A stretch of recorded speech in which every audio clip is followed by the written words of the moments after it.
Helo yna. Amser I ymlacio. A stori hyfryd I fynd i'r gwely. Amser I ddweud nos da wrth yr oedolion I gyd. Welen I chi yn y bore.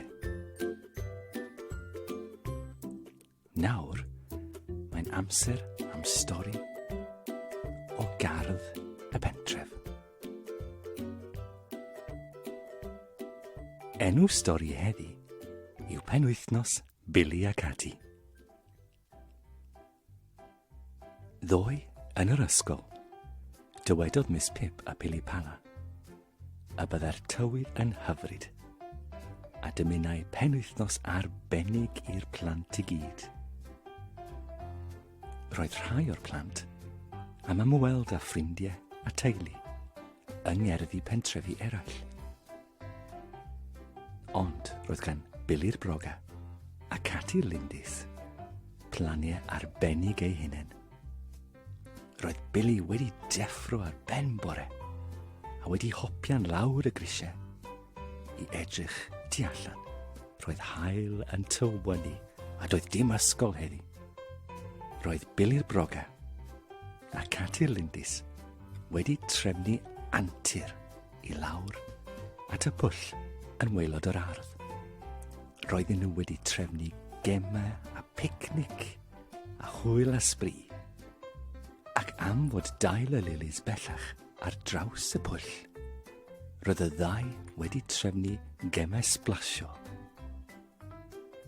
Ar y ffordd i'r pwll ar waelod yr ardd, galwodd y ddau I fewn ar siop Miss Mabel I gael dail ffres, diodydd hyfryd a mêl melys ar gyfer ei antur. Fod Miss Mabel yn garedig yn y siop, doedd hi ddim yn gyflym, achos malwen oedd Miss Mabel. Ond roedd wastad yn croesawu ei chwsmeriad gyda gwên. Fel gyrhaeddodd Bili a Cati yn siop Miss Mabel, dywedodd Miss Mabel ar dop ei llais. O, bore da, blantos! Allai ddim o'ch helpu chi bore me yn y siop. Mi wedi drosi'n llwyr bore yma. O na, meddai Bili a Cati. Beth sy'n bod, Miss Mabel? Ar gyfer yr holl gwsmeriad bore fori, roeddwn ni'n trefnu'r holl stoc ar y silffoedd, achos oeddwn ni'n gwybod bod I am fod yn brasur yn y siop.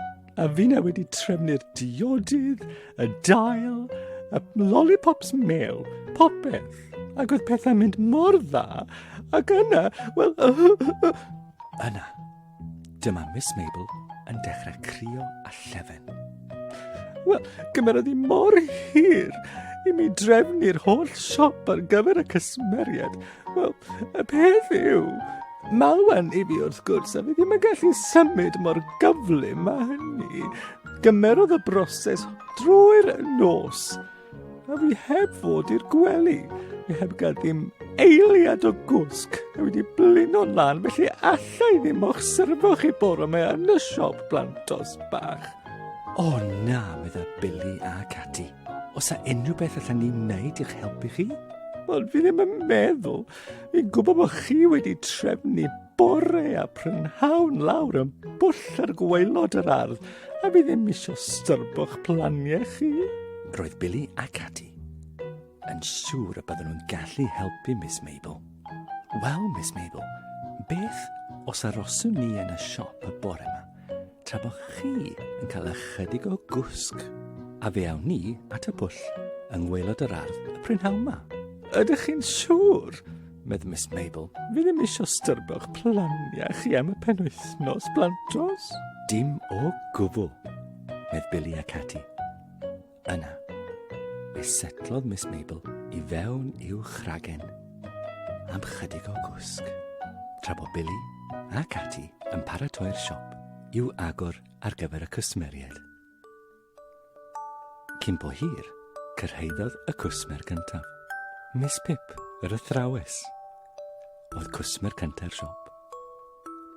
Bore da, Miss Pip, medd Bili a Cati. Ni ddim yn yr ysgol nawr, med Miss Pip, wrth chwerthin a hedfan I fewn i'r siop. Beth ydych chi'n wneud yn fan hyn? Feddyliais i y byddech chi lawr yn y pwll ar ddiwrnod braf o'r haf. Yna, yn sydyn, roedd Miss Pip wedi cynhyrfu'n lan gyda sŵn mawr yng ngornel y siop. Beth yw sŵn mawr na'n dod o'r siop? Dechreuodd y stoc ysgwyd a syrthio oddi ar y silffoedd gyda'r holl y sŵn. Edrychodd Bili a Cati ar ei gilydd a chwerthin ychydig. O, Miss Mabel yw hwnna, medda'r ddau. Mae'n chwyrnu. Eglurodd y ddau i'w athrawes beth oedd wedi digwydd, ac ychwynnodd nhw i gyd i chwerthin, ond yn ddistaw wrth gwrs, i beidio styrbo ac aflonyddu Miss Mabel. Nawr te, medd Bili a Cati, sut allwn ni helpu chi yn y siop bore yma? Wel, wedd Miss Pip, dwi wrthi'n creu cacen arbennig, cacen penblwydd i Aunty Margo, a dwi angen siwgr icing i roi ar y gacen. Meddai Cati, doedd hi ddim yn meddwl y byddai gan Miss Mabel siwgr icing yn y siop. Ond roedd gan Cati Lindys syniad arbennig. Fe aeth allan i'r stafell gefn a dod nôl gyda lollipops mêl.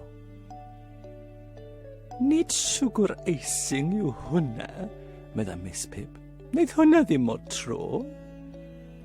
O, na, ond bydd e'n wych ar gyfer cacen, medd Bili a Cati.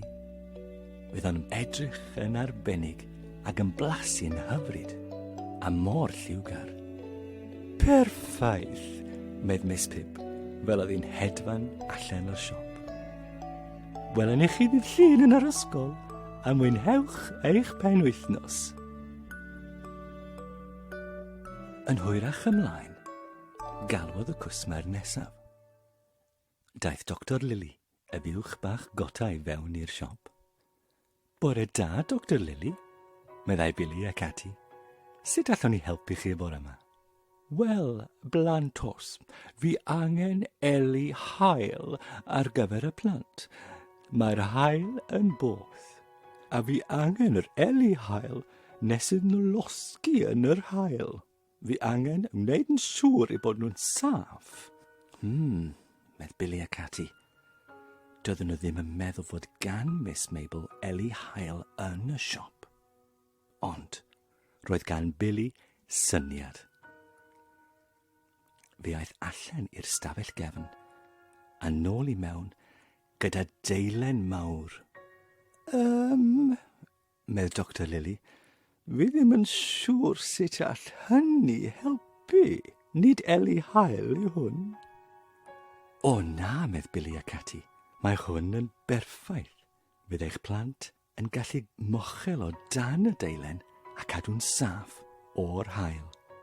Perffaith, medd Dr. Lili, fel iddi adael y siop yn gwsmer hapus iawn.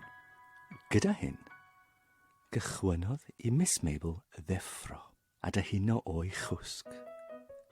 Yn agor ei cheg ac yn stretsio. Allan o'i chragen. Diolch i'r ddau na chi gymaint am eich help y bore yma, medd Miss Mabel. Dim problem, medd Bili a Cati. Rydyn ni wedi cael chwyl. O na lawer o gwsmeriad y bore yma? Gofynnodd Miss Mabel. O, oedd, medd Bili a Cati. Llawer o gwsmeriaid hapus iawn. Gychwynnodd y ddau i chwerthin. O fi mor ddiolchgar i'ch dau ohonoch chi, medd Miss Mabel. Mae gennau anrheg arbennig am eich gwaith caled. A fi aeth allan i'r stafell gefn yn araf. Yn araf iawn, achos malwen oedd Miss Mabel. Dyma chi, dyma sydd mêl arbennig i chi, a chi'n haeddu am yr holl waith chi wedi gwneud yn y siop bore yma. Mwynhewch.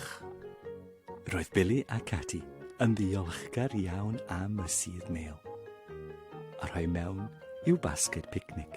Diolch, medd Bili a Cati, ac os fyddwch chi angen help eto, os fyddwch chi wedi blino, chi'n gwybod pwy i alw.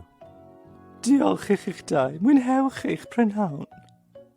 Fe aeth Bili a Cati lawr at waelod yr ardd at y bwll am brynhawn perffaith, gyda'r picnic a'r gemau yn splasio ar dail y lilies a chael prynhawn arbennig yn chwarae ac ymlacio ac yn llawer gwell wrth yfed y sudd mêl oeddent wedi gweithio mor galed amdano.